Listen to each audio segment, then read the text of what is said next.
ঝিনাইদহের ৫ উপজেলায় জরাজীর্ণ আর ঝুঁকিপূর্ণ ভবনে চলছে বাংলাদেশ পল্লী উন্নয়ন বোর্ড বিআরডিবির কার্যক্রম। বছরের পর বছর প্রাণের ঝুঁকি নিয়ে কাজ করছেন এই দপ্তরের কর্মকর্তা কর্মচারীরা। ভবনের দেয়াল ও ছাদের পলেস্তার খসে পড়া এখন নিত্যদিনের ঘটনা। এতে প্রায় আহত হচ্ছেন সেবা প্রত্যাশী ও দপ্তরে কর্মরতরা। দ্রুত নতুন ভবন নির্মাণ অথবা সংস্কারের দাবি স্থানীয়দের। ঝিনাইদহ থেকে জেলা প্রতিনিধির পাঠানো তথ্যচিত্রে ডেস্ক রিপোর্ট। বহু বছরের জরাজীর্ণ এই ভবনটি ঝিনাইদহ সদর উপজেলার বিআরডিবি কার্যালয়। খসে পড়েছে ভবনের অধিকাংশ পলেস্তার, ছাদে ধরেছে ফাটল, বের হয়ে আসছে লোহার কলাম।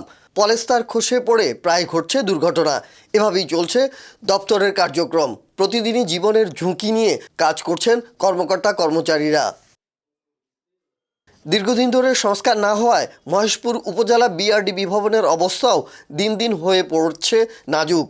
সামান্য বৃষ্টি হলে ছাদের পানি চুয়ে পড়ে অফিস কক্ষে, নষ্ট হয় নথিপত্র ও যন্ত্রপাতি। কর্মরত ও সেবা প্রত্যাশীরা বলছেন ভবনগুলো পরিণত হয়েছে মৃত্যু ফাঁদে। যে কোনো মুহূর্তে ঘটতে পারে বড় ধরনের দুর্ঘটনা। কাজে আসার পরে দেখি এই জায়গায় এরকম অবস্থা খারাপ, বিল্ডিংয়ের অবস্থা। মানে এই জায়গায় যে লোকজন আছে, স্যারেরা আছে, বলে ভিতরে যেয়ে বসতে, আমরা বসতে ভয় লাগে। যে কাজ করতে করতে মাথার উপর কোথাও কোনো সময় উপরের টুকরো ভেঙে পড়ে, তখন তো ভয়ে। এই কিছুদিন আগে আমাদের হিসাব রক্ষকের ওনার হাতের পর পড়ছিল, পড়ে তো হাতে খুব ব্যথা লাগছিল। পরে ডাক্তার কাছে যেয়ে ওষুধ নিয়ে তারপরে ঠিক হলো। আমি এখানে কম্পিউটার কাজ করতেছিলাম, হঠাৎ আমি অত বুঝে উঠতে পারি নাই। এখন শুধু আমার ওই পাশে ছিল আড্ডোসার আর আড্ডোসার, সবাই চলে গেছে। আর হট করে মানে আমার এই ডান হাতের পর পড়িয়ে মোটামুটি হাতে আমার প্রায় এরকম 1 মাস মতো আমি ডাক্তারের কাছে গেছি।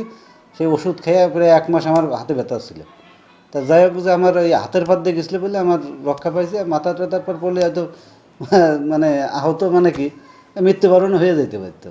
সমস্যা বলতে এখানে আমার বিল্ডিংটা খুবই অবস্থা খারাপ। যে কোনো সময় হয়তো ধসে যাবে বা কেউ হয়তো মার্ডার হয়ে যাবে। বাইরের থেকে লোক আসে, লোন নিতে আসে, দেখা যাচ্ছে মাথাটা পুড়ে গেল, হতে পারে। কারণ বিল্ডিংয়ের মানে প্রত্যেকটা রড লেগে জং ধরে গেছে এবং মাঝে মাঝে খুঁজে পড়ে। কী চান আপনারা?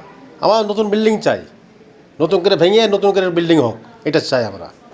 কারণ এখানে খুব রিস্ক, কোন সময় কার মাথাটা পড়ে এটা বলা যায় না।